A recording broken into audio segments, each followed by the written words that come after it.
the dark where the strange things flicker, Jennifer Hicks takes you in a little deeper. Cryptids, UFOs, stories that chill, the truth's out there, and she's got the thrill. Welcome to creepy culture, where the unknown comes alive.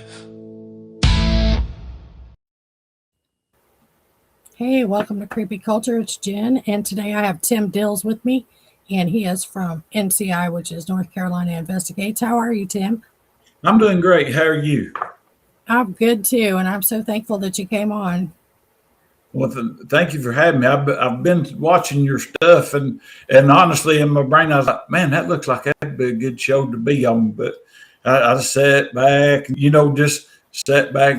And I know you know some of my buddies, and I was like, well, maybe one of these days I'll get a chance to be on there. So thank you for having me on. Thank you for being here.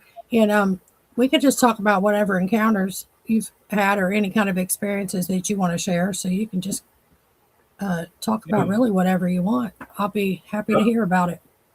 Oh, okay. Well, I am Tim Dills and I'm from Western North Carolina. I live in the Great Smoky Mountains, and thought everything was pretty normal until about 2008, and that's when I had my first encounter with a Bigfoot. We was on my buddy's property, and we was actually going to play a joke on his boys. This guy. I was outside cleaning a deer outside my house, and this guy comes up, never seen him before in my life. And my name's Newsom Corbett. I just moved in up here, and I see you like to hunt and fish, and I'll see you in a couple of weeks, and nothing happens. I'll see you, and we'll see you in a little while. And you know us country folks, we're laid back, and I'm like, yeah, okay. And I'm working, and he takes off, and my wife says, who is that? And I said, all I got was his name's Newsom Corbett, and he moved in up the road, and he likes to hunt and fish. And 2 weeks, and sure enough, 2 weeks to the day, he pulled up and said, "Get your fishing stuff, let's go." And me and him become great friends. And they moved in as my neighbors, but his wife's family has 86 acres that they would come up. Got a little cabin on it. They would come up from Florida in the wintertime, or not wintertime, but in the couple times throughout the summer, and hang out for a weekend or something like that. They never spend a whole lot of time up there. But he told me, he said, I tell you what, said, if you'll help me fix this property up to where we can hunt it, put some feeders out, that kind of stuff, then you're more than welcome to hunt it with me. And of course, I thought, well, shoot, yeah, private property to hunt, that'd be good. And it's behind a locked Forest Service gate, and it's surrounded by, on all sides, by game land. So I started helping him, and we're working one day, and he said, we've got to get even with my boys. And I said, well, what happened? And what they had done, they had taken a set of deer horns, a fallow deer horns, out of the cabinet, and they snuck it in front of the trail camera, and it didn't get nothing but the horns. And this was back when it's 35 millimeter and all of that, and film trail cameras. And he freaked out when he saw it. He just knew they had the weirdest deer ever in the woods up here. And he told his wife, said, I ain't coming out of the tree stand till I kill it. There's actually at Walmart, and he's grabbing vienies and beanie weenies and crackers and all that stuff. And his wife asked him, said, well, did you look at the next picture? And he said, I don't have to look at the next picture. I just need to see this one. So she finally got him to look at the next picture, and there's his boys and all their friends. They was all in their 20s and early 30s and standing there with the deer horns. So he said, we've got to get even with them. And something like that's just right up my alley, because I love cutting up and joking and going on. So I told him about my dad and his friend back in the 70s here in this county had come across some footprints in the snow while deer hunting. And I told him that that's about 16, 17 inches long, but that's barefooted. And back then, we didn't think nothing about it being a Bigfoot. We just thought some idiot was out walking around in the woods barefooted. And Right.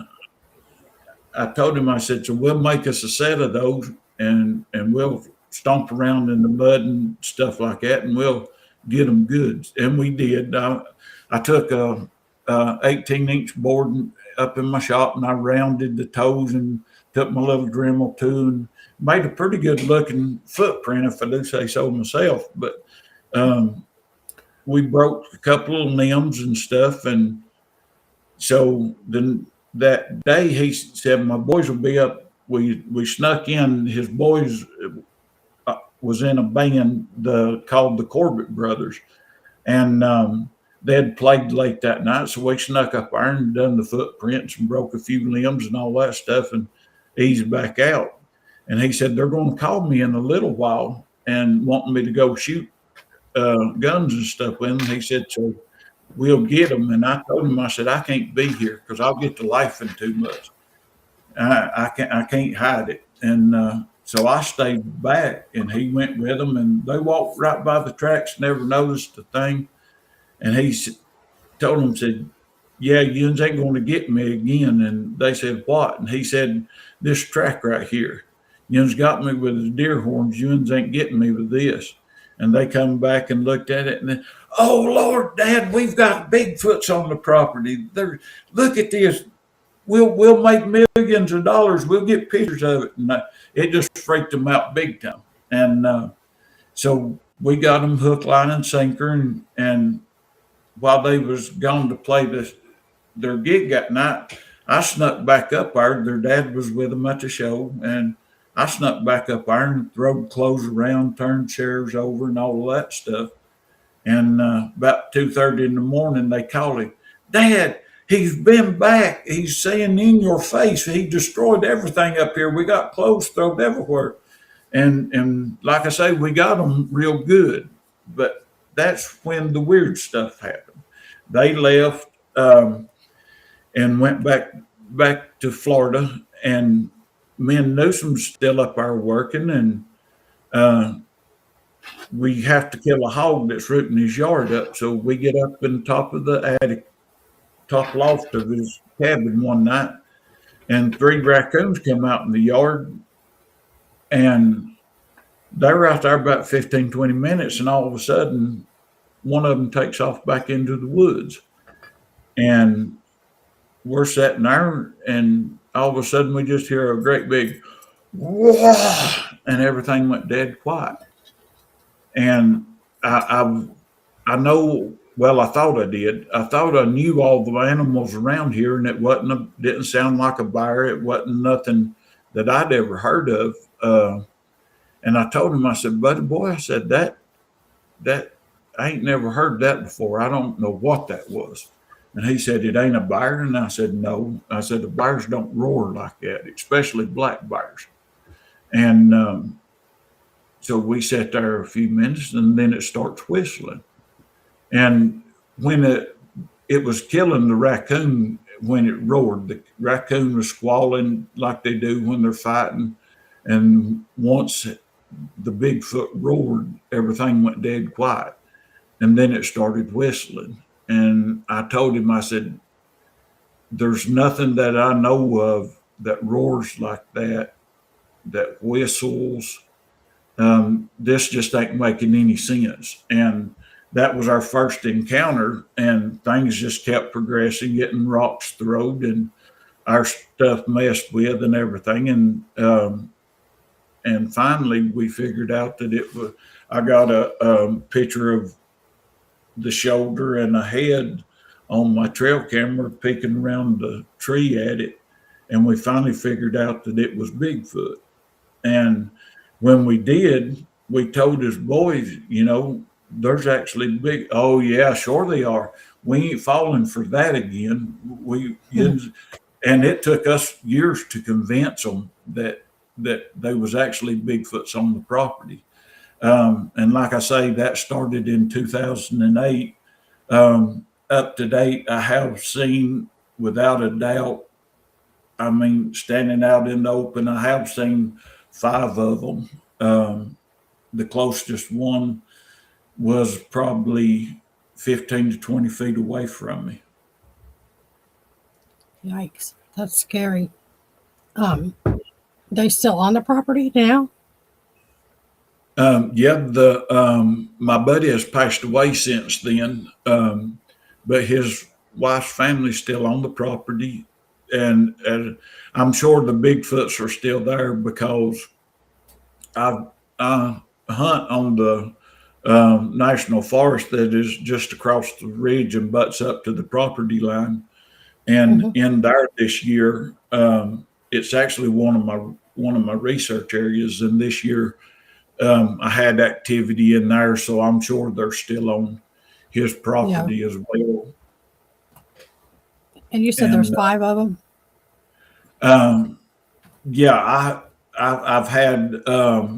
I've had 5 individual sightings in different places in our county.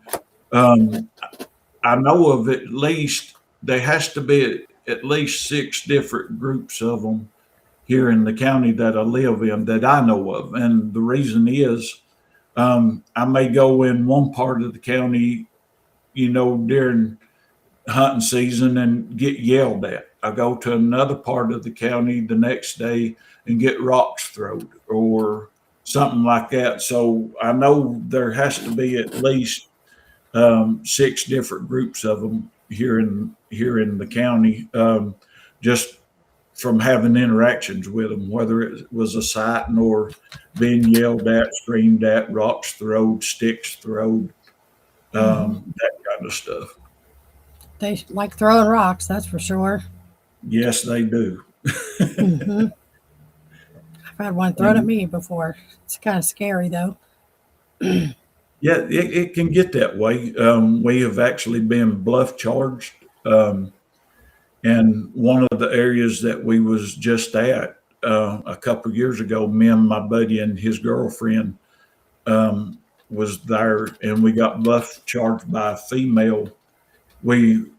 After it was all over, we finally put the pieces together. At first, we didn't really know what was going on. I was taking them to show them some structures and that kind of stuff. And up on the ridge above us, one starts yelling and screaming, and it stays just out of sight of us and comes down in front of us and between us and our vehicles. And once it got down between us and our vehicles, it pitched, I mean, one more fit. It was making sounds like, but it was so loud your whole body was just vibrating. And we know to stand still. We don't run from them because it's like a cat and a mouse, in our opinion anyway. If we act like it don't bother us, then usually they just calm down and go on their way.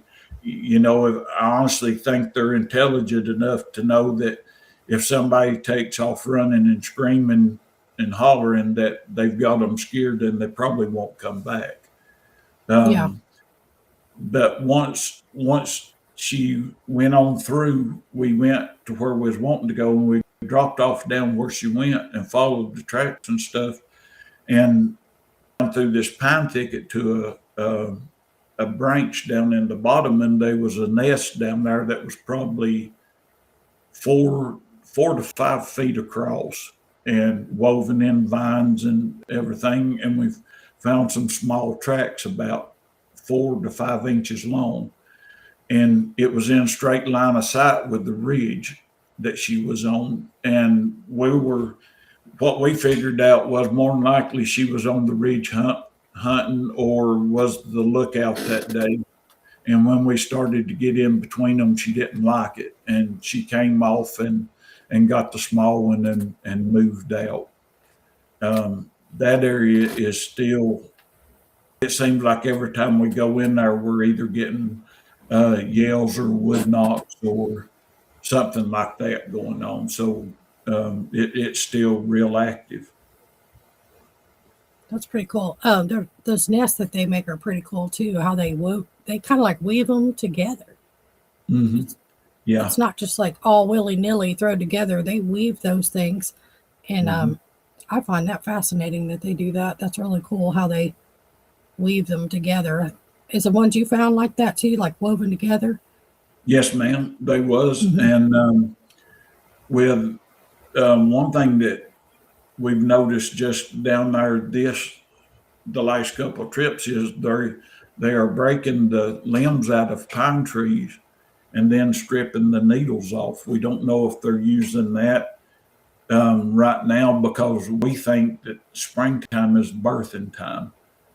So we don't know if they're using that as their bedding for the small ones. It would actually serve two purposes.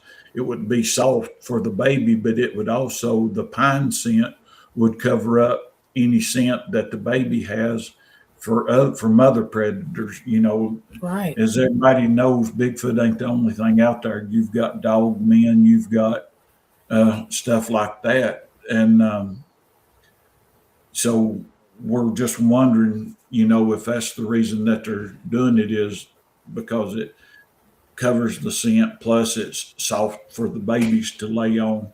The pine rosin would be good for putting like on the umbilical cords where they have to bite those into, you know, to stop the bleeding, that kind of stuff. And but you know, you can't say for sure, but it makes a lot of sense anyway. It does. Yeah, it does make sense. Yeah, because definitely there's more things than Bigfoot in the woods. Yes, I'm ma'am. finding out. I don't know about those dogman things, but you know, I didn't believe in them for a long time. Not, I did. I believe people were seeing something. I just didn't know what to think about them. I thought they were probably a Bigfoot that was being misidentified or something. You know, but they're so real. It's crazy that there's a canine walking around on 2 feet sometimes. That's And they're big. that's true. And we'd never here in my area, and I was like you when I first started hearing about dog men.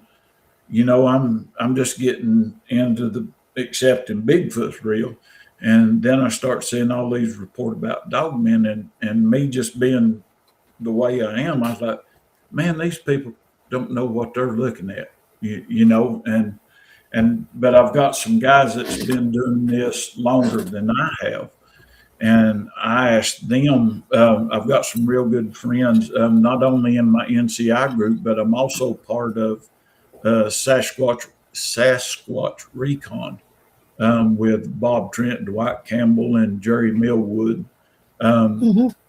in that group also. And I got to asking Bob and Dwight if they had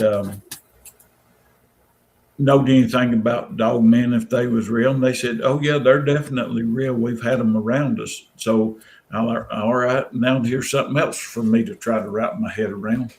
Right. But we never had really I'd never found any sign of them until this past year. And up in one of my research areas, one of my main research areas, we actually come across one of the dogman tracks. And it was the first dogman track I ever found. And I was like, guys, come here and look at this. This don't look right. And I said, this is look like a great big dog with a heel on its foot.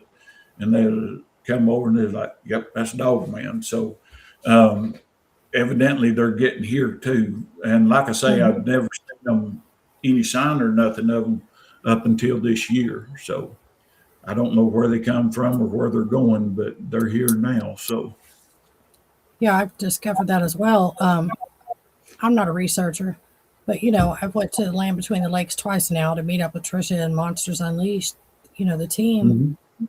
And it seems to me, and then here in my local area, uh, I only looked up Bigfoot stuff, you know, reported sightings and things around my area to, you know, do a little investigating on my own. But I just found out today, as a matter of fact, that there's a bunch of dogman reports in the same area. So it's like Dogman and Bigfoot hang out in the same areas together. Yeah, that's the crazy thing. I don't understand. I know from audio and from hearing them ourselves, we know that Bigfoots will hang out with coyotes. We know that. We've got them on audio. The Bigfoot will do a yell, the coyotes will start up. The Bigfoot does another yell, the coyotes shut up. And just hearing with my own ears, I've been in the woods and hear them. The coyotes start barking and doing their thing, and Bigfoot do a yell or a wood knock or something like that, and they'll shut up. And you can tell it's coming from the same place. You know what I mean? It's not like one's on this ridge and the other's on that ridge and everything. It's coming from the same spot. So I don't know what that is, but they do seem to hang out together. They really do. I seem like because they're both in the LBL, and apparently there's tons of Bigfoot sightings and Dogman sightings here in my area, which I was unaware of the Dogman stuff until today. I just never thought to look it up, basically. But yeah, there's a bunch here too, and I'm like, wow, they're hanging out in the same areas in different states, even because the LBL's in Kentucky, Tennessee. They're hanging out there in the same place, and then here in Ohio, they're clearly hanging out in the same space. And you're in North Carolina, and they're doing it there. So yeah, that's strange to me that they hang out. We actually, when we was at the LBL, we actually got to cast a good Dogman track. It was over 5 inches across, and the only thing that messed it up, you can see part of the hill, but where the hill would have come back and stopped, a deer had stepped there, so it made a deer track at the back of it. But you could definitely tell that it was a Dogman track. You can tell they're pretty big too. Trisha got a good one down there too. It's like perfect, actually. She got a real good one. I haven't ran across one of those yet, just some Bigfoot tracks in the snow, and I got 2 tracks in the mud, and I was really surprised by where they were at. You know what I mean? Yeah. They're not even like in the woods. They're literally were around a lake, a man-made lake, and it wasn't even woodsy there. So that's what I keep trying to tell people. You really don't have to go out far out in the woods to look for them, because they're on the tree lines a lot, traveling around, seems like. And one of my buddies that's in the Sasquatch Recon, he was working just outside of Charlotte, which is probably the biggest city in North Carolina, and he was just a few minutes outside of Charlotte, and he does the HVAC work, and they was putting stuff in this new housing development, and they're standing there taking a break, and all these deer come running through the woods, and they're like, well, what's chasing the deer? So they stand there, and out walks this Bigfoot, and I'm about 6'1", 6'2". My buddy's about as tall as me, and he takes off running after it. And the other guys, he told them, said, tell me which way to go, because he had to go down the ditch and up into the woods. And so he gets over there, and they told him it had done and left. But when he gets to where that thing was standing, he would have come up to its midsection. And that's just a few minutes outside of Charlotte. So that's a big one, ain't it? Yeah. That one was probably pushing 9.5, 10 foot tall. I don't even know. Have you seen any Dogman evidence in your research area? I've not seen no Dogmen. Everything that I put my eyes on that I can say 100% so far has all been Bigfoot. Like I say, I've seen 5 of them that I know without a shadow of a doubt what they were. They were in either close enough or standing out in the open enough to where I could tell what it was. I have seen a few things that I don't know what it was, but I really don't count those because you can't say with 100% certainty. This Yeah. past hunting season in one of my research areas, I could hear them behind me breaking sticks and doing that stuff, just letting me know they was there.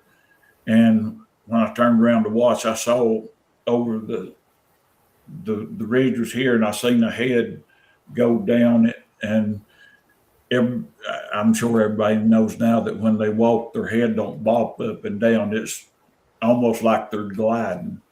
Yep. And it was a solid white something that I could just see the top of it going down that ridge. And just the motion of it made me think of that it was the head of one, because it definitely wasn't a squirrel or any other kind of animal. But I can't say 100% because just saw the motion of it and saw the color of it. Wow. A white one, huh? Yeah, yes, ma'am. Most of the other ones, well, as a matter of fact, all the other ones that I have found and seen have been black. And I guess that's what sort of stood out to me the most, was that one was bright white. I mean, it wasn't a dingy, dirty white. It was white. There's reports of white ones, but they're kind of rare, I know there was one in Tennessee and one in Pennsylvania that was white, but it's kind of cool that you've seen a white one. Yeah. It sort of surprised me, to be honest, because when you see them, then you have to double take it. Yeah, that's what I'm seeing, and then for it to be white, I was like, well, I'm guessing. It's one of them things that I guess people really don't understand until they have an encounter with one. But it takes a little while for everything to sort of sink in that's going on. That's true. It's your brain, when you see something that's not supposed to exist, your brain struggles to comprehend what it is. You're like, what am I looking at? Your brain's got to catch up. Like, oh, okay, now I know what I just saw. But it's shocking when you see something like that, especially unexpectedly. Yes, ma'am. In the daytime.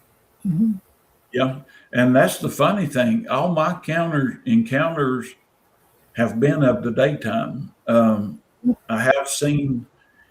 I don't talk about stuff that I don't know. If people ask me, about this, that, or the other, like the eye shine, I would tell them I don't know. I've never experienced it. But last fall, we was in the same area that I was just telling you about, where we got bluff charged. And we had finished talking at a Bigfoot festival in Westminster, South Carolina. And we decided we would go up there and I would show them where we got bluff charged, because it wasn't 80 yards from the truck. So we get up there and we don't have our thermals with us. We barely have flashlights because we'd been at the festival all day. And it was on the way back to the house. And so we decided we'd run up there anyway and look right quick. Well, as soon as we get up there and open the truck door, we get a yell off to our left. And in my brain, I'm thinking, thank you, Lord, because now the people with me know that I ain't crazy and ain't, Right. Yeah, it got us up here on the side of the mountain shore. But it yelled, and then just a few minutes it yelled again. So we're all excited, and we start easing around the road, and one of my buddies is still in my truck, and we left him a flashlight and told him, said, you just sit right here until you get through talking to your wife, and you'll see our light, because we're going to be in the road, so you can't miss us. And it ain't, but like I say, about 80 yards out there to where we're going. And so he keeps talking to her, and we ease out, and we're looking at this tree across the road. It's 10 feet from where it should have been, where the stump of it is, and it's carried and laid across the road with vines woven in on each end of it. So we're looking at all of that stuff, and we go on out, and I show them where we got bluff charged at, and we get to looking around and find some tracks and go on a little further. And we get once we got past the tree that was across the road, we heard a yell over on our right hand side. So we've got a couple of yells on our left and one on our right. So we go on, and I show them where we was at, and we're looking at tracks and stuff. And my buddy sees some eyes that at the time we thought it was just lights in a house a way off. But since then, I've been back up there. Well, actually, all of us has been back up there. And where the eyes was, it would have been a creature instead of lights, because it was no houses around that spot. But we get ready to come back, and my buddy gets out of my truck and starts around the road. And I holler at him. I said, "Hey, Rob, just come on around the road, and we'll get in the we'll meet up with you, and we'll walk around the road a little more." And he says, "You don't want to do that. We ain't got nothing for them." And we're thinking, ain't got nothing for what? He's been in the truck. He don't know what's going on. So he keeps coming around the road, and we meet up with him, and we was like, "We're going to walk around the road. You just might not want to do that. We ain't got nothing for them." "We ain't got nothing for what?" He said, "The dog men." He was walking around, and above where the parking spot is, there's a ridge right there that's probably, it ain't 10, 12 foot high, but it's high enough to get you above the truck. And it sort of goes out and tapers off. And when he was coming out to where the ridge tapered off to where we heard the yell at, he hears something, and he turns around with his flashlight, and there's blue eyes shining, and about a 6-foot dog man takes off. So him and the other guy that I'm with and the other guy's girlfriend's like, "Yeah, we better ease back towards the truck, especially with a dog man and everything." And I'm like, "Yeah, okay." So we get to going back towards the truck, and all of a sudden I look out at that ridge above my truck, and there's two orange eyes are shining. Each one of them about the size, it looked like about the size of a big navel orange. They probably wasn't that big, but that's how big it looked. And and I've not got my lights not shining on it. I'm not shining on it with my headlight. They're glowing on their own. And I'm like, "Guys, look, I shine." And I'm tickled to death because I'm finally getting to see something made or dark. I'm finally getting to see eye shine, and now I can say that it is a real thing. And so I'm all excited, and they're like, "Yeah, we need to get the truck." "But guys, eye shine, eye shine." And we're standing there looking at that. We hear the one that yelled twice at us, we hear it coming. The one over where the dog men run off, we hear something coming back up through there. The other one that I'm looking at between us and the truck is standing up on the hill above the truck that we've got to go by. And then we hear one behind the truck on the ridge that starts trying to sound like a hoot owl. And I've hunted in there enough to know that where the sound's coming from and all of that. And you can tell when it's a Bigfoot trying to mock something because the tone is just off. They can't, they're so big, it just don't sound natural. Right. And I told him, I said, "Well, I'm going to ease back to the truck, and I'll turn the lights on in my truck because I've got a roll bar with big lights on it and all that. And I'll light up the one that's on up here on the ridge above us." So I ease back, and I, for some reason, forget what I'm supposed to do because I get to interacting with the one that's sounding like the hoot owl. And it finally come off the ridge far enough to where it could see the truck and it could see us. And as long as when I was by myself, it would answer back, and I would do a call to it, and it would answer back. And this whole time we're talking, we're not being quiet. There's 4 of us with flashlights and all of that. But then when it sees that the other people are coming to me, it shuts up. So we stand there and get everybody loaded up and talk about everything that went on and all of that stuff.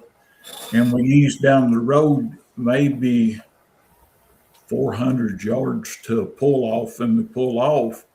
And where we just left from, it sounds like dogs barking. It sounded like 2 different dogs. One was high pitched and the other one was real low pitched. And the one that real low pitched, you could tell there ain't never been a dog with a voice that deep. And not only could we tell where the sound was coming from, but it was repetitious, not like a dog was barking. A dog would bark, but this one was doing a sequence. The big dog would bark 3 times, and then the small one would bark 3 times, the high pitched one. And at the end of the deep one, it'd go woof woof, and then it'd go oof. So you could tell that it wasn't a dog. And so we're sitting there listening to it, and Rob says, I'm going to try something. So he gets out and does a whoop, and as soon as he does that whoop, it shuts up just like that. And so I can now say that eye shine is a thing. That tickled me more than the tracks I've found, more than most anything is. I finally had an encounter after dark, and I finally got to see the eye shine. Eye shine. I bet that's creepy when you shine your light and come across eye shine in the dark like that. Yes, ma'am. And that was what blew my mind was I could see it glowing, and when I'd shine my headlight on it, it would turn its head. It was either turning its head or closing its eyes.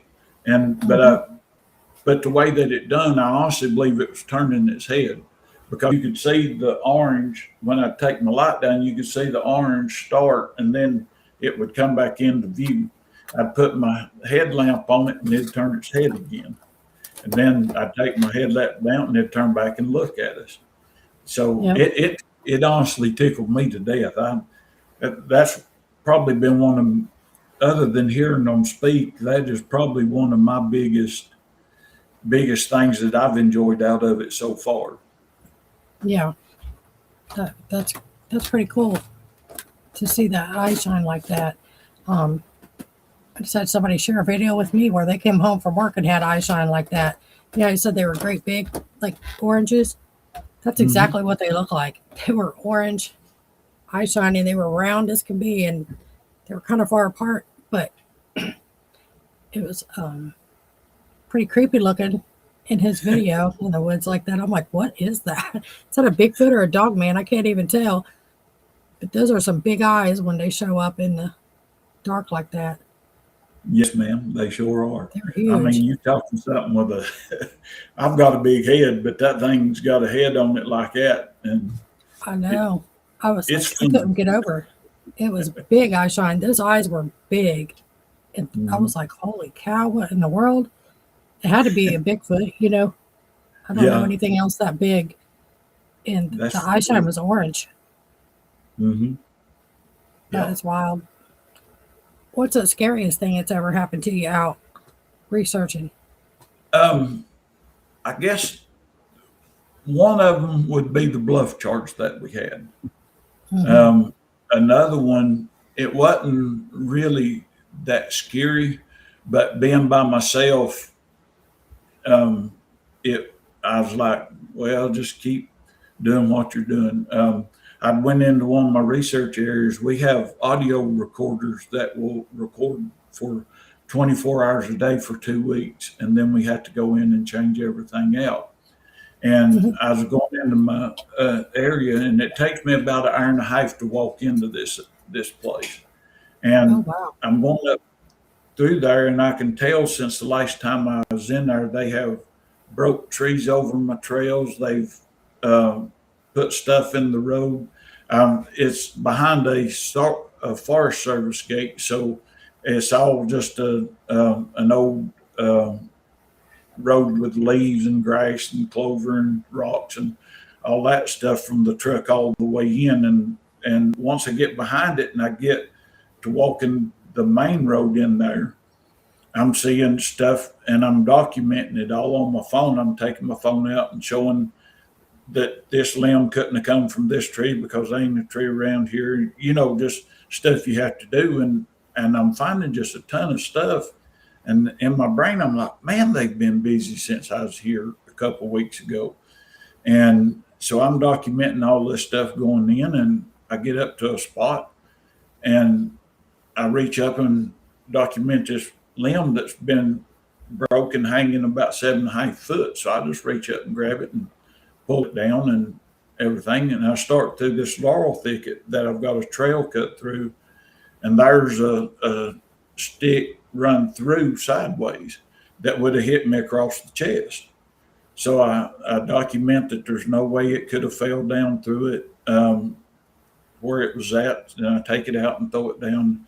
I come out the other side and I'm sitting there resting, and a rock comes across my head and lands out in front of me. So I get my phone out, and something behind me back here, throw the rock and it landed here, documenting everything. And I go on in and change my stuff out, and I come back and I get to where I broke that stick off, and there's 2 sticks laying in the trail that's been broke since I went in.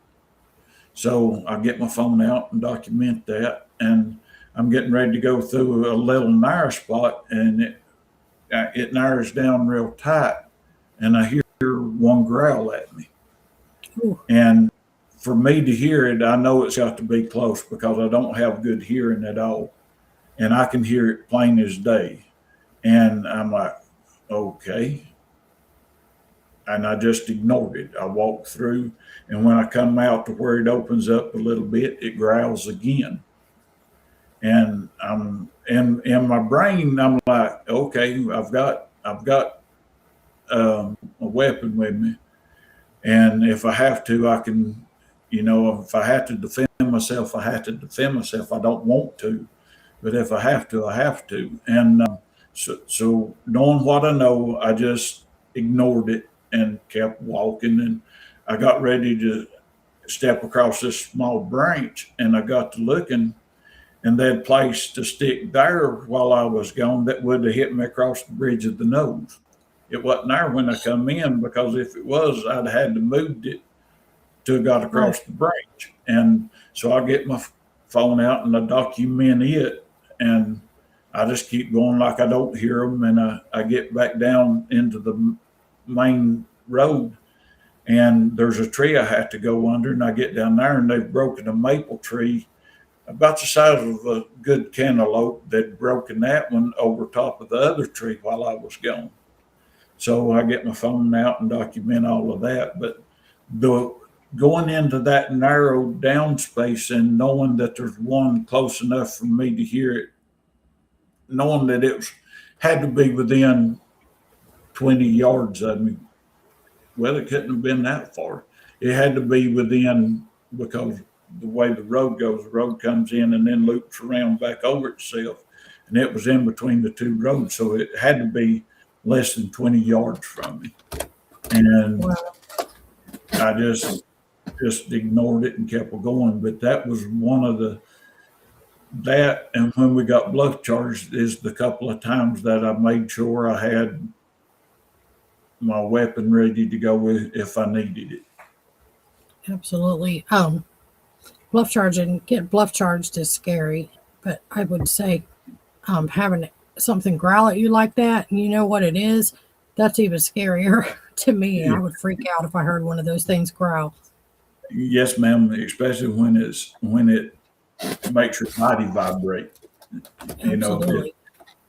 If it's something just going roar, growl, whatever, but when it's deep enough and close enough that your body vibrates, then Yes. you're like, yeah, just hope everything turns out good. Let me just mosey on up out of here. Yeah. Yep. That's scary. Those things are, I heard one yell that vibrated my whole body, my chest especially. And I think I got hit with infrasound because I was sick for like 2 days after that. Mm-hmm. But I never saw it. I just heard it. And I don't know what else it could have been, because for something to yell as loud as what I heard, it would have to be 10 people put together yelling, you know? It was just so loud. Have you seen any other weird things in the woods besides Bigfoot or Dogman? I have seen orbs, and at first I just called them lights because I didn't know. I thought when people was talking about seeing orbs, they was talking about something about the size of the end of my thumb, you know, a little Right. light dancing around. And I have learned since then that actually orbs can be pretty. Uh-oh. Hopefully he straightens out. Comes back in. Seems like everybody sees those orbs in the woods. Those are kind of creepy and cool looking at the same time. And I seen a big one. Let me get him back on. See if he's unstuck. No, he's still stuck. But I've seen a big one. They're kind of cool to look at, but I think it's a really weird coincidence that they're always in the area where a Bigfoot or Dogman is. It seems like people see them at the same time or in the same vicinity. He went out. He's going to come back in probably. So we'll wait on him, see if he can get back in. And how scary having something growl at you that vibrates you like that. That's terrifying. Can you imagine being in the woods hearing something growl at you? Goodness. I would freak out. They always tell you not to run, but I sure would be skedaddling, kind of walking fast up out of there if I heard that. That's scary. Let me see if he's messaged me or anything.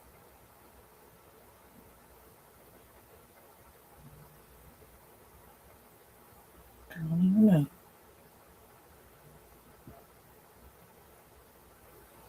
Hold on, we'll just wait for a few.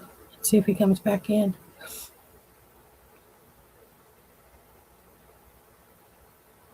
I'll send him another link real quick.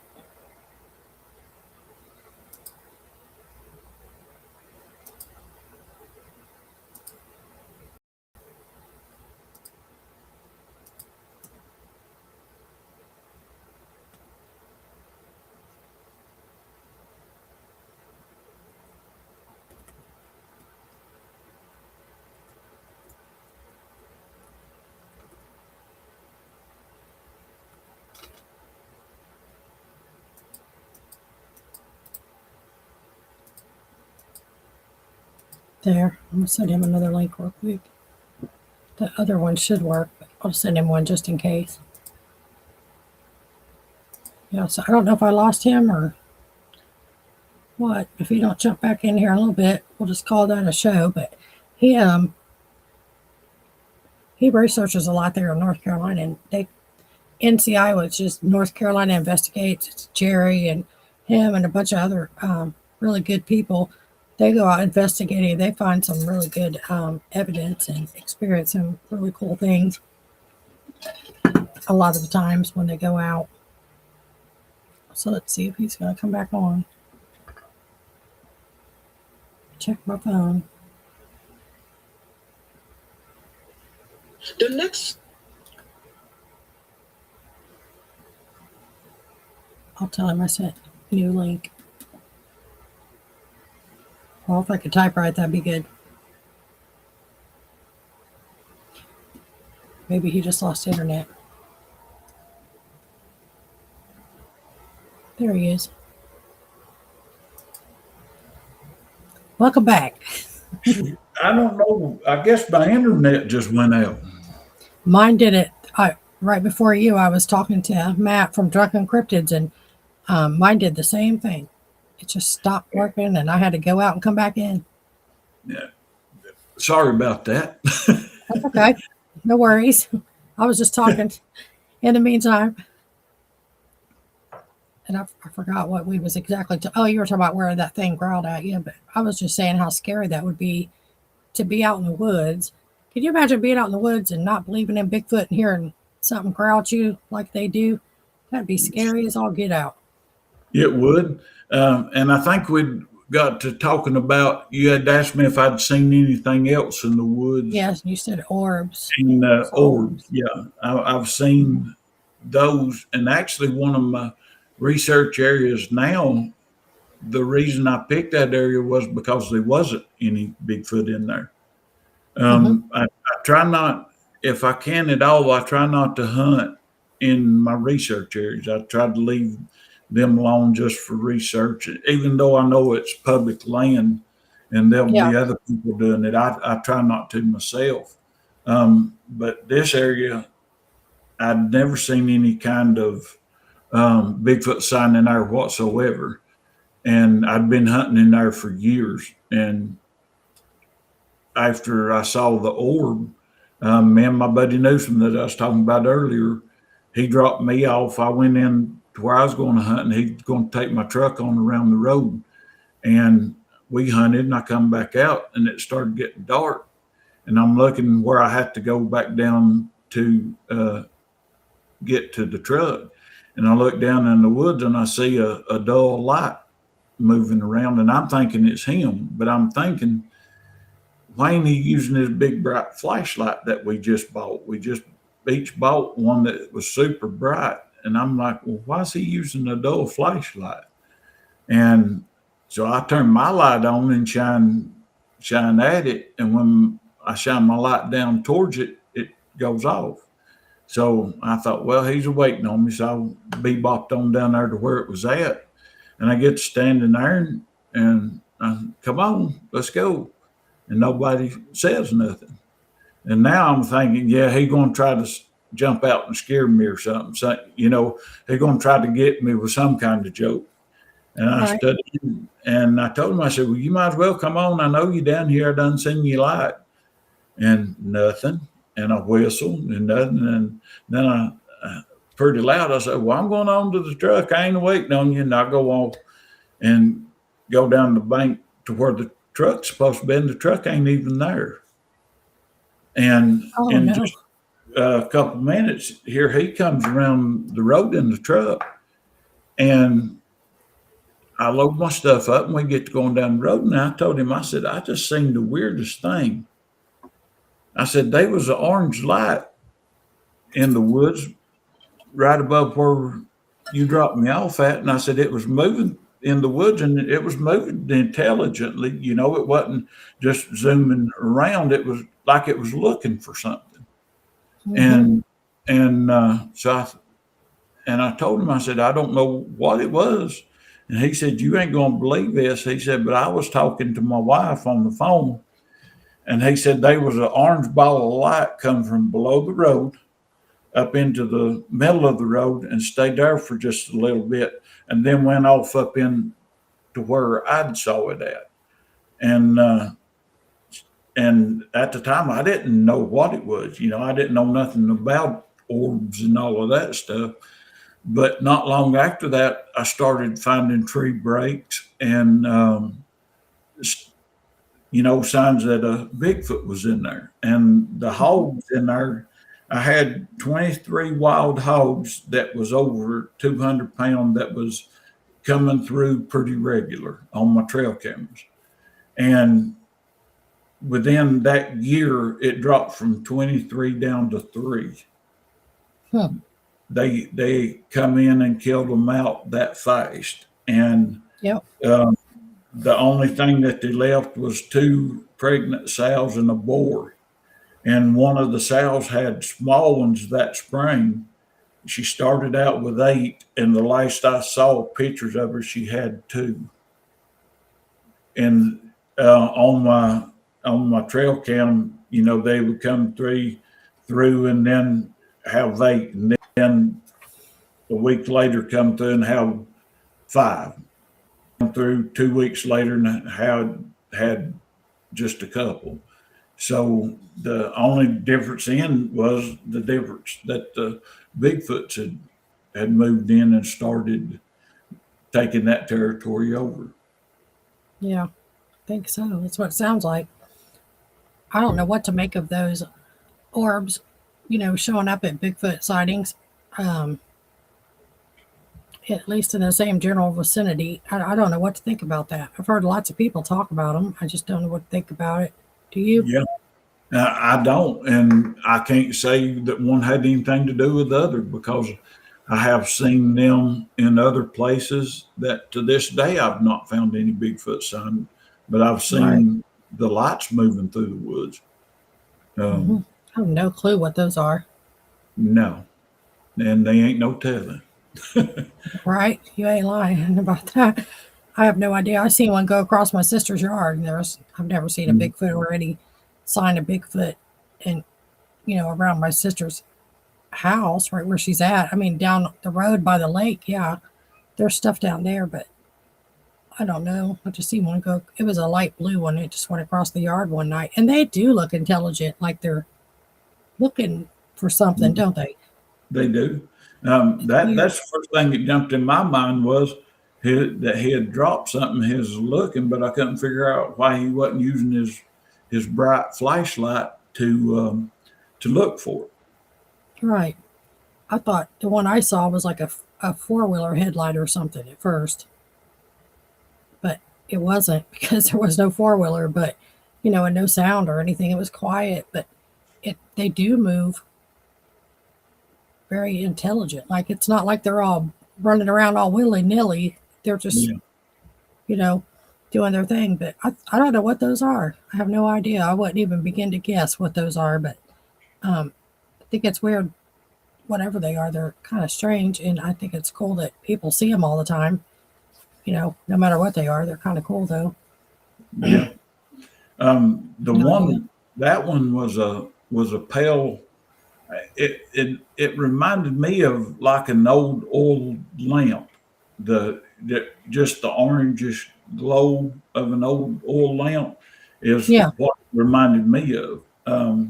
And some of the other ones I have seen was bright, like a great big spotlight or something like that. right. I've only seen that one. I don't know. Um, Jim had seen one at the campsite. He said there was a red orb that just went through the trees. He said it was like about this big, but I didn't even see it. And I was sitting right where I could see it, and I don't know how I didn't see it, but I must have been not paying attention. But he saw one go through there just this past weekend in the LBO. Mhm. So that was weird too. It was a red one, he said. But sometimes I feel like people report them kind of small, and other times they're bigger. So they're Mhm. like different sizes and stuff too. I just think that's really cool. Kind of Yeah, weird, strange, but it's kind of cool though. No matter what they are. it is. I mean, anytime you can witness something, and that's the thing that amazes me is I've had a lot of encounters and run-ins with Bigfoot. I honestly couldn't tell you how many, between just yelling and screaming and throwing and all that stuff. And to At first it was aggravating, and still at times why did I have to be the one that Right.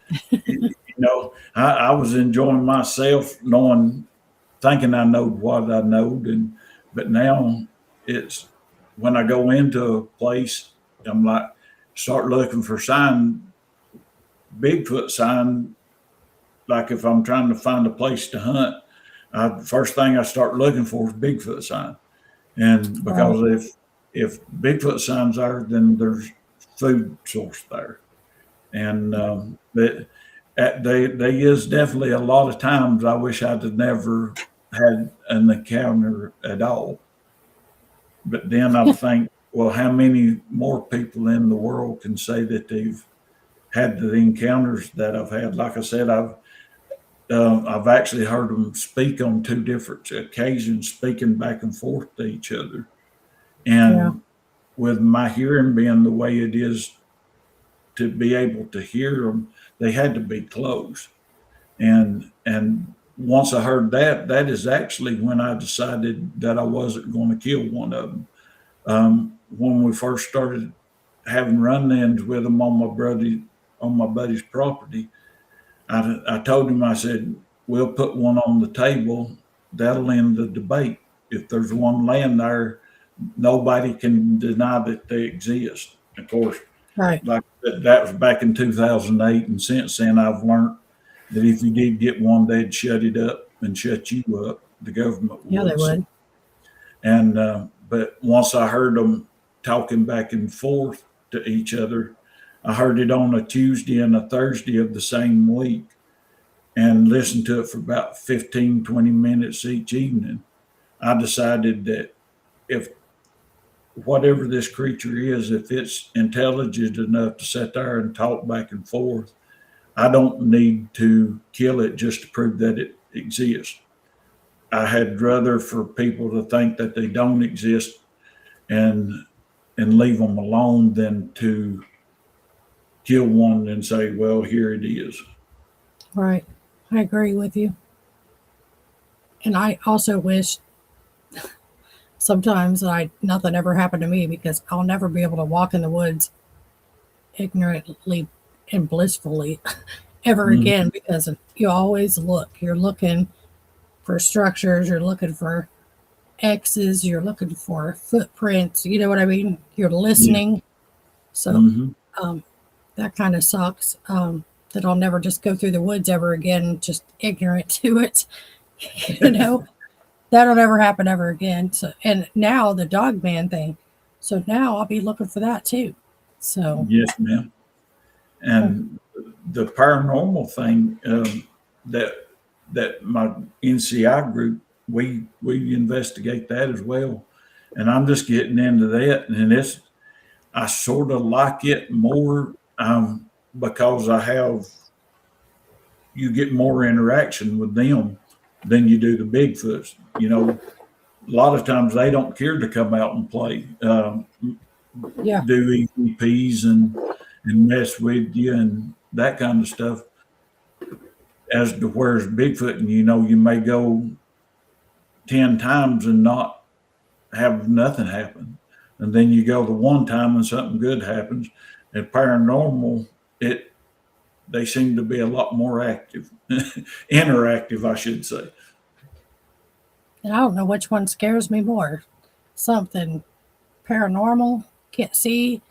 And, you know, I've had a rock thrown at me and I didn't see what did it. I mean, it bluff charged me probably 20 feet away from me, and I still couldn't see it, but it was terrifying. So I'm not quite sure which one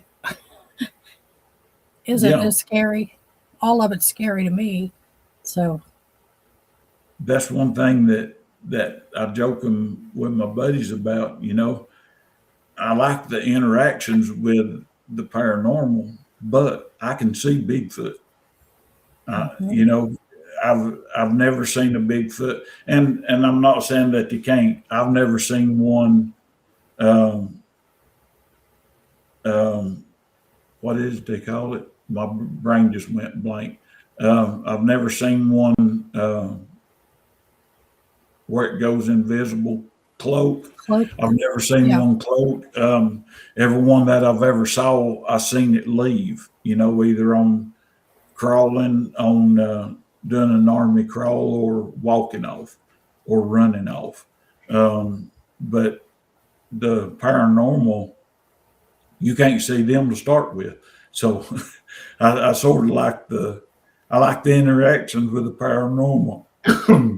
Right. You've seen a Bigfoot on all four? Mm-hmm. That is wild. I bet that's weird to see.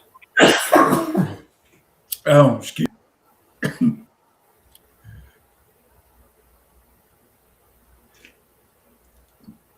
Sorry about that. I got choked on something. Okay.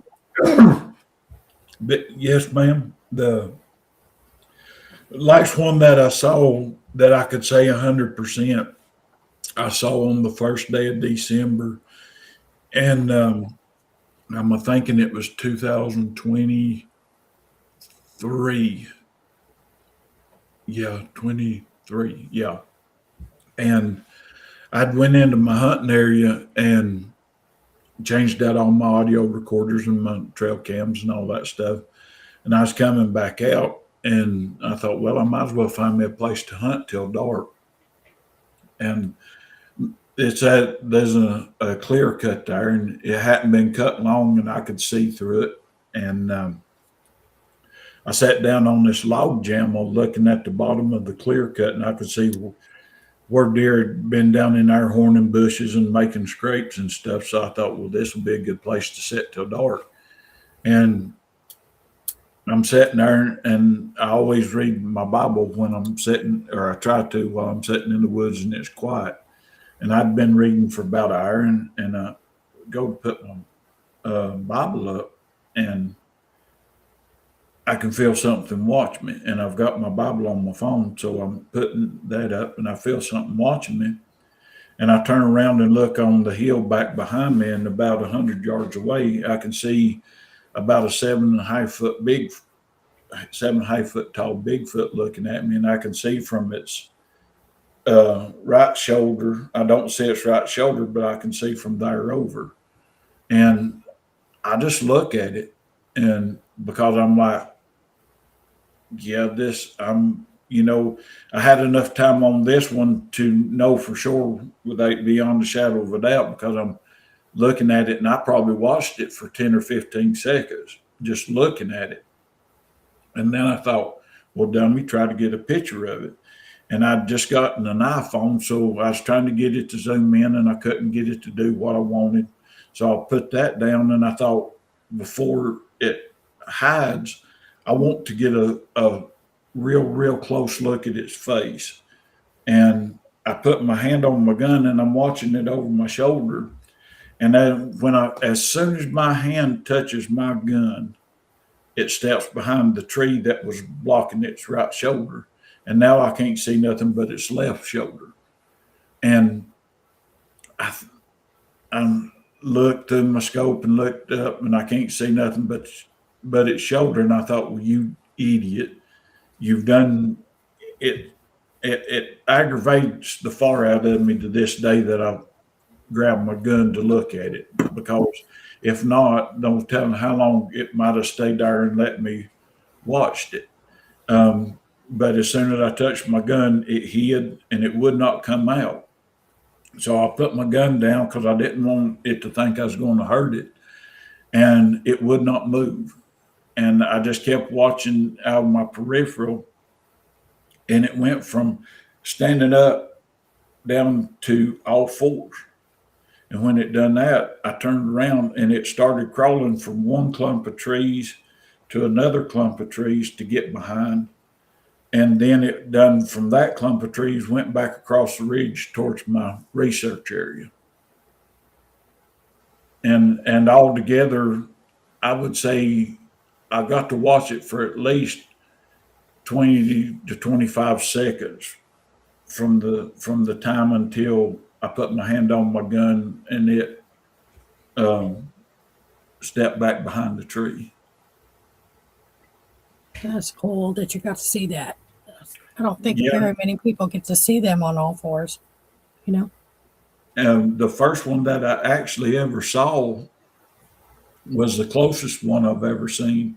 And it wasn't but like 15 to 20 feet away from me. And I was actually walking up a ridge going into where I hunt at. And I'd had encounters on my buddy's property, but I'd never seen one.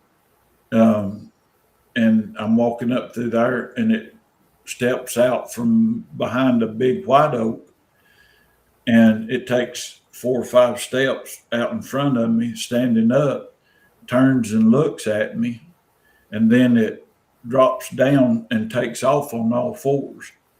Its arms were so much longer than its legs that when it run, it reminded me of a hyena, because where the front arms are taller and the legs are shorter, a hyena sort of like that, and that's what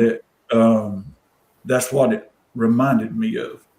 And then I only had my crossbow with me. I didn't have a pistol or a gun of any kind. And I thought, are there more of them? And I'm watching that when it drops down to take off running. And I turned back to look to see if there's another one. And I turned back around and that thing has completely run out of sight. It covered 100 yards in just a few seconds and went, I don't know if it went back across the mountain or got into a thicket or where it went, because once I took my eye off of it and turned back around, it was gone. But I did. I'm sorry, go ahead. I was just going to ask you, is it weird when they drop down from 2 legs to 4 legs? Does it look weird? It does look weird because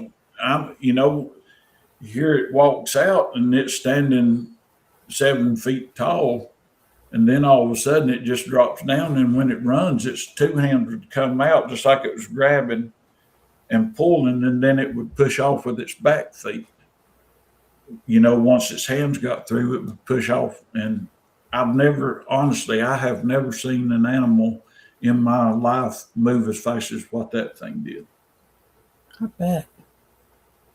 But I did get a good look at it. It had about the only place that wasn't covered in hair was around its mouth and around its eyes. It's everything else was covered. It had a big wide nose, not like a great big gorilla nose, but it had a bigger nose than what a human would have. And it seemed to lay a little bit flatter and a little more flared out than what a human's got. The hair on it was probably 3-4 inches long. I didn't look down its body because when it took off, when it first come out, I'm looking at its head to see if it's a bear or what it is. And the ears was on the side of the head, not on top like a bear's is. And that was the best look I got of it in those few seconds that I got to see it. That is kind of cool. I mean, they're terrifying because it's something that's not supposed to exist, and they're big and huge. It's like a big piece of plywood standing there, Man. So, I mean, it's cool. It really is that you got to experience all that, especially them going down on all fours, because a lot of people don't get to see that. Mm-hmm. So that's kind of cool that you got to. And when I first got into this, and I thought everybody was having the experiences that I was having. I thought it was just common. And that's when I met up with Bob Trent and Dwight Campbell. The group they had at the time was Dirty South Squatching, which they have renamed to Sasquatch Recon.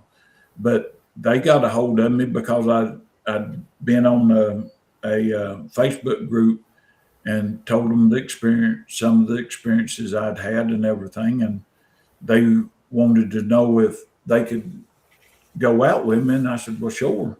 So I met up with them, and that's sort of funny. They show up in this blacked out some big black Suburban, blacked out, real dark windows and all that stuff.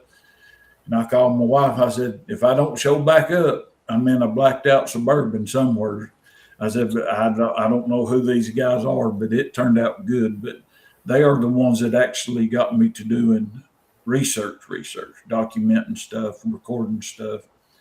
And, but they was like, no, we don't have, that's not common. And I was like, well, it is up here. I had on my audio recorder, the only thing I could think of was it was a juvenile. I had something sitting at my audio recorder and break twigs for over 5 hours. You hear it snap, snap, snap. After about 2.5, 3 hours, you hear this big wood knock, and it stops, and it's gone. And when you having to check all this stuff, I've right now got over 3,000 hours of audio to listen to. Um, so you're having to watch all those little check marks, and I'm like, good, finally that little knothead's gone, whatever it was, and it's gone. About 5 hours, it comes back and it starts it again for another 2.5, 3 hours. But and stuff like that, they're like, no, that's not common. But I thought it was. Well, yeah, because you're seeing and hearing it all the time, but I don't think it's very common for people to see them on all fours at all, or to pick up what audio you picked up either. You know, Mhm. lucky if you catch a wood knock occasionally. Yeah. Seems like. Oh, we've got our audio. We've got tons of it. Wood knocks, yells, screams. Um, we've actually got what sounds like um, one killing a wild pig. You can hear the pig squalling in the background. Mhm. Um, I just put up on TikTok not long ago an audio clip. The Bigfoot walks in. You can. I don't know if it come through on the video as good as what it did on the audio recorder, but you can hear the Bigfoot walking in because you can hear the footsteps, dum dum dum dum, and it walks up and it starts smelling my recorder, Oh, wow. and it smells my recorder, screws the end off of it. You can hear it taking the end off of it, packs it full of dirt, and screws the end back on it. And then it takes off, and you can hear it running away. You can hear the big heavy footsteps, dum dum dum dum, and off. And then there's a small one behind it that takes off running. With our audio Watch your recorders, TikTok. yeah. Uh, this year with our audio recorders, they have messed with those things more than all the years up until this year. We use them. We put them in Schedule 40 PVC. We've had that Schedule 40 4-inch Schedule 40 broke in half. We have had them pull the cable locks that I lock it to the tree with. We've had the cable lock pulled apart, and I took it and locked it back together and pulled Jerry Millwood all over the woods with it, and we couldn't get it to budge. Um, Oh, Lord. and then I come back and going to change it out, and it's packed full of dirt. That's the one that I was just telling you about. So I have to take my audio recorder home to let it dry out, and I put one of those old squawking rubber chickens down, and I played with that thing for 10 minutes before we left it. I wanted them to know that I was leaving something there. And we come back and it's got a big bite mark in it, and it's thrown down to where it won't squawk no more. And I told them, I said, I guess they didn't want us leaving that for their youngins. But we put the audio recorder back up and got it going again. And I come in, there's a snow on the ground, so I was going to go in and change it out. And I come in, and the end's been ripped off of my audio recorder. I think I've got.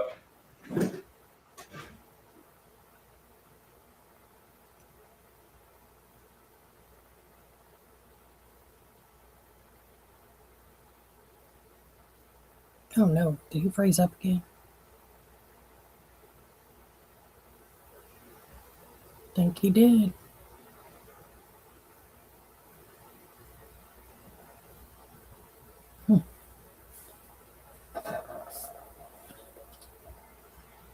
Yeah, he's coming back in. So let's wait for him to come back in.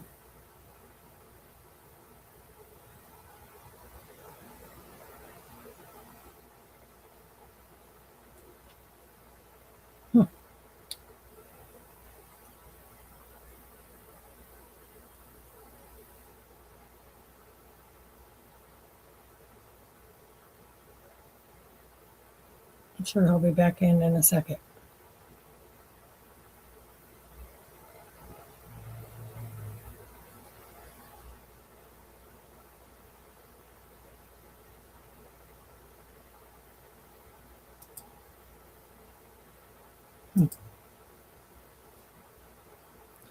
We'll just wait for him.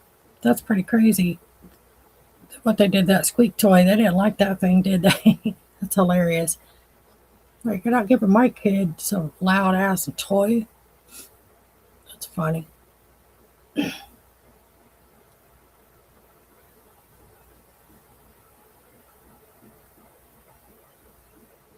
see, he should be jumping back in.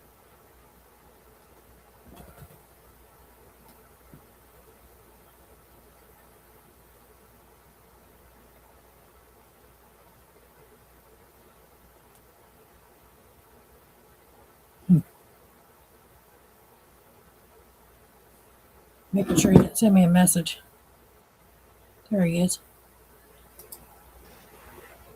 Whoopsie. There we go. I got it pulled up on my cell phone. That way, if the internet goes out again, I should be able to keep going. It's fine. Sorry about that. You're fine. I got to do another podcast here shortly, but I really do appreciate you coming on and sharing all that stuff. That is, your experiences that's a lot, and they're really cool too, because you got to see a lot of things that other people don't get to see. Well, I appreciate it, and like I say, I hate that they're trying to put fiber optic internet in my neighborhood, and Yeah. they're messing everything up. It's fine. Mine cut out earlier, and we already have fiber optic, so I'm not quite sure what's going on. It still does it even when you have that, because mine just froze up, and I had to reboot all my stuff and come back in. So it's pretty annoying, but that's fine. But I do appreciate you coming on. Do you want to share like your social medias with everybody so they can go watch your cool videos? Oh, yes, ma'am. You can find me at Tim Dills 13 at TikTok, YouTube, Instagram, X, all that stuff. If you look for me on Facebook, it's just plain old Tim Dills with a Bigfoot track as my picture. If you want all the stuff that I put on TikTok and YouTube, you can also find on the NCI YouTube page and TikTok page. Just look up NCI North Carolina Investigates. It's got all of our stuff from our podcast we do every Tuesday and Thursday nights live on Facebook, on TikTok. So we'd love to have you join us, and if you've got any questions or want to go out with us, all you got to do is get a hold of us. For sure. And NCI, that's a bunch of great people right there. I just love all you guys. Yes, you guys are good people. And then you also got the Sasquatch Recon. Yes, ma'am. That is the other group that I'm in, Sasquatch Recon. You can find them on TikTok and YouTube. We've got stuff on there. Got great thermal videos of Bigfoots and stuff that we've got through the years. We've got I think some of the best thermal videos that I've ever seen. They're really good ones. Yes, I agree. But again, thank you so much for coming on and telling about all your experiences. It's really cool. And I'll probably see you when you guys do a live. I always try to pop in there and at least say hi, if I'm not in the middle of doing something. But I appreciate you for coming on. So I'm going to stop recording real quick. Hold on.